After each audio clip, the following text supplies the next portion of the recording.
প্রিয় সাংবাদিক ভাইরা, মেধাবীদের সংগঠন ইসলামী ছাত্র শিবির এটি আবারও প্রমাণ হলো। আজকে ইসলামী ছাত্র শিবিরের আজকের এই কার্যক্রম দেখে দুটি জিনিস প্রমাণিত হয়েছে।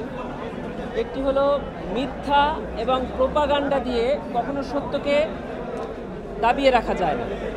গত 15 বছর ইসলামী ছাত্র শিবিরের বিরুদ্ধে যে প্রোপাগান্ডা গত সরকার চালিয়েছে এবং বইয়ের পাতায়, সংবাদ সম্মেলনে, পত্রিকায়, ইলেকট্রনিক অ্যান্ড প্রিন্ট মিডিয়াতে ইসলামী ছাত্র শিবির সম্পর্কে আমাদেরকে এবং জাতিকে যে চিত্র তুলে ধরা হয়েছে, আমরা আজকের এই অনুষ্ঠানে এই ফ্রেমবন্দি 36 জুলাইতে এসে দেখতে পেরেছি যে ইসলামী ছাত্র শিবির একটি মেধাবী এবং ক্রিয়েটিভ সংগঠন।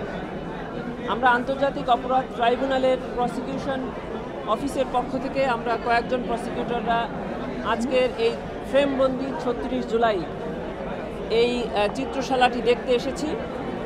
আমরা জানেন আপনারা সকলেই যে আমরা এই অগাস্ট এবং জুলাই গণ অভ্যুত্থানে যে নির্মম হত্যাকাণ্ড দেশব্যাপী হয়েছে তার বিচারের জন্য আমরা ট্রাইব্যুনালে কাজ করছি, আমরা তদন্ত করছি, আমরা তদন্তের তথ্য উপাত্তকে আদালতে উপস্থাপনের জন্য চেষ্টা করছি।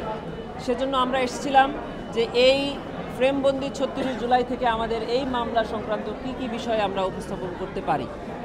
একটি জিনিস খুব মনে হয়েছে যে এই ইতিহাস মুছে ফেলার কোনো সুযোগ নেই এবং ইসলামী ছাত্র শিবির যে কাজ করেছে, আমি সকল রাজনৈতিক, অরাজনৈতিক, সামাজিক সকল সংগঠনকে আমি আহ্বান জানাবো যে আপনারা প্রত্যেকের স্থান থেকে এই ধরনের প্রোগ্রাম চালু রাখবেন, করে যাবেন, যেন এই দেশের এবং দেশের বাইরে প্রত্যেকটি বাঙালির অন্তরে এই জুলাই গণ অভ্যুত্থানের ইতিহাসটি অন্তরে থেকে যায়।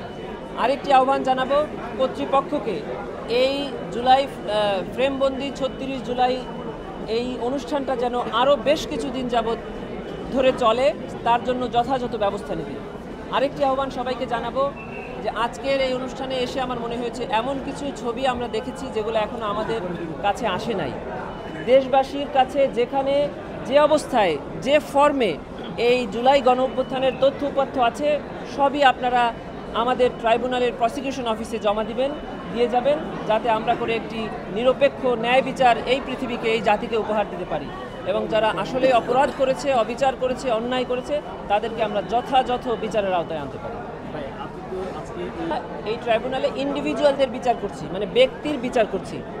সে প্রত্যেকটি অপরাধী ট্রাইব্যুনালে যাদেরকে ইতোমধ্যে বিচার শুরু হয়েছে বা বিচার প্রক্রিয়ার মধ্যে আছে, যে অবস্থানে থেকে, সে আওয়ামী লীগের হোক, সে কোনো ল এনফোর্সিং এজেন্সির হোক, অথবা ইন্ডিভিজুয়াল ক্যাপাসিটিতে যে অপরাধ করেছে, আমরা সেই অপরাধের বিচার করেছি।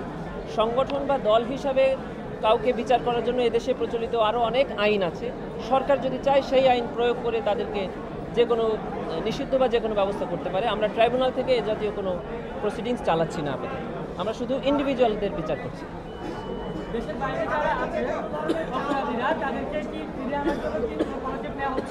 জি, আমরা ইতোমধ্যে পুলিশ, ইন্টারপোল যেটাকে বলে, ইন্টারন্যাশনাল পুলিশের কাছে আমরা বেশ কয়েকজন পলাতক আসামি, যাদের ব্যাপারে আমাদের কাছে তথ্য আছে যে তারা কে কোন দেশে কোন শহরে আছে, তাদের ব্যাপারে রেড নোটিশ জারি করার জন্য অ্যাপ্লিকেশন করেছি।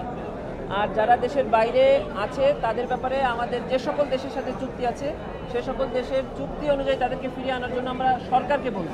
মূলত এই দায়িত্বটি সরকারের, প্রসিকিউশনের নয়।